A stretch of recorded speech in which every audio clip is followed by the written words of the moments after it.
സ്വർഗത്തിൻ്റെ നിശബ്ദമായ സ്വർണ്ണമന്ദിരങ്ങളിൽ നിന്ന് നമ്മുടെ പൂർവികരും നമ്മളെ വിട്ടുയർന്ന വിശുദ്ധാത്മാക്കളും ഭൂമിയിലേക്ക് ദൃഷ്ടി തിരിച്ചു.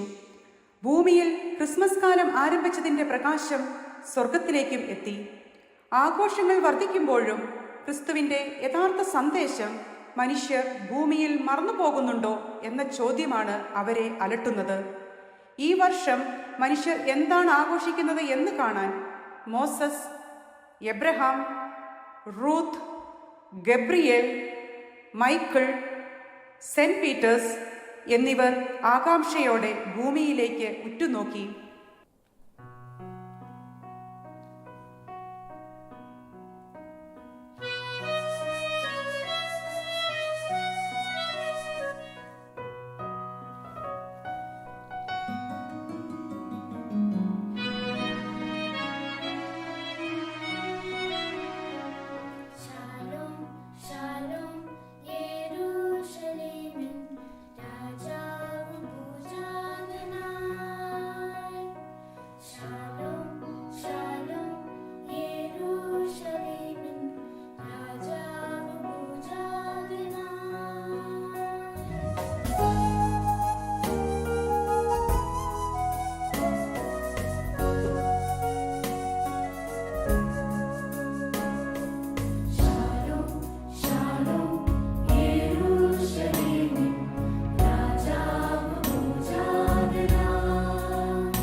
യൂറോപ്പിൽ നമ്മളിപ്പോൾ കണ്ട കാഴ്ചകളാണ് എത്ര മനോഹരമായിരുന്നു, അല്ലേ പ്രായമിച്ച?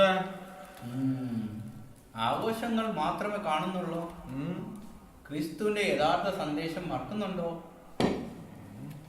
ഇന്നലെ നടന്നൊരു സംഭവം തന്നെ ഒരു ഉദാഹരണമല്ലേ മോസച്ചായ? എന്ത് പറ്റി? അവിടെ 2 മലയാളി കുടുംബങ്ങൾ യൂറോപ്പില് ക്രിസ്മസ് ആഘോഷിച്ചുകൊണ്ടിരിക്കുന്നു. അവരുടെ വീടിന്റെ പുറത്ത് തണുത്ത് വിറങ്ങിലിച്ച് നിന്ന് ഒരു ഫാമിലി പുറത്ത് വാതൊക്കെ മുട്ടുക. അവരൊന്നും വാതിലും തുറന്നില്ല, അവരെ സഹായിക്കാനുള്ള ഒരു മനസ്സും വെച്ചു. അവരെ സഹായിച്ചില്ലെന്ന് മാത്രമല്ല, ഒരു നേരത്തെ ഭക്ഷണം പോലും കൊടുക്കാതെയാണ് അവരെ പറഞ്ഞയച്ചത്. ഞാനും ശ്രദ്ധിച്ചിരുന്നു, അഭയാർത്ഥികളായിരുന്നു അവരും. ക്രിസ്മസ് ആണെങ്കിൽ പരസ്പരം സഹായിക്കുക എന്ന ക്രിസ്തുയുടെ സന്ദേശം മനുഷ്യൻ മറക്കുന്നുണ്ടോ? 2000 വർഷങ്ങൾക്ക് മുമ്പ് ബേത്ലഹേമിൽ സംഭവിച്ച ഇതല്ലേ? മേരിക്കും ജോസഫും ഒരാൾ പോലും ഇടം കൊടുത്തില്ലല്ലോ. എങ്കിലും ഇന്നത്തെ കണക്ക് നോക്കുമ്പോൾ ക്രിസ്ത്യാനികളുടെ എണ്ണത്തിൽ വർധനവുണ്ട്. പക്ഷേ ക്രിസ്തുവിനുള്ള യഥാർത്ഥ വിശ്വാസം കുറയുന്നുണ്ടോ? അത് നമുക്ക് ഇപ്പോ വന്ന മോനോട് ചോദിക്കാം. അവൻ ഇന്റർനെറ്റിൽ നോക്കി പറയുമല്ല. God morgon, Carlos.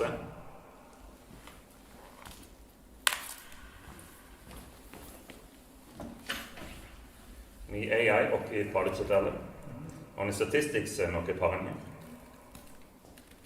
ഗ്ലോബലി നോക്കുമ്പോൾ ക്രിസ്ത്യാനിറ്റി വളരുന്നുണ്ട്. എസ്പെഷ്യലി ഏഷ്യ, ആഫ്രിക്ക, സൗത്ത് അമേരിക്കയിലൊക്കെ. പക്ഷേ പീറ്റർ ചായൻ പറഞ്ഞത് ശരിയാണ്, ക്രിസ്ത്യാനികൾ വളരുന്നുണ്ട്. സ്റ്റാറ്റിസ്റ്റിക്സ് പ്രകാരം ക്രിസ്ത്യാനികൾ വളരുന്നുണ്ട്. പക്ഷേ അവരുടെ വിശ്വാസം കുറയുന്നതായിട്ടാണ് കാണുന്നത്. ക്രിസ്ത്യാനികൾ കൂടുന്നുണ്ട്, പക്ഷേ വിശ്വാസം കുറയുന്നുണ്ടോ? അതെ, ആഘോഷമെല്ലാം തീരും, പക്ഷേ ക്രിസ്തുവിന്റെ സ്നേഹപാത ഒരിക്കലും തീരരുത്. ഈ ക്രിസ്മസിൽ നാം യേശുവിൻ്റെ ജനനം മാത്രം ആഘോഷിക്കുകയല്ല, ദൈവത്തിൻ്റെ സന്ദേശം, സ്നേഹം, കരുണ, സമാധാനം ജീവിതത്തിൽ ആഴത്തിൽ നിറയ്ക്കാൻ ശ്രമിക്കാം. മറ്റുള്ളവരുടെ ഹൃദയങ്ങൾ തുറക്കുമ്പോൾ ഓരോ തവണയും ബെത്ലഹേം വീണ്ടും ജനിക്കുന്നു. ദൈവം എല്ലാവരെയും അനുഗ്രഹിക്കട്ടെ.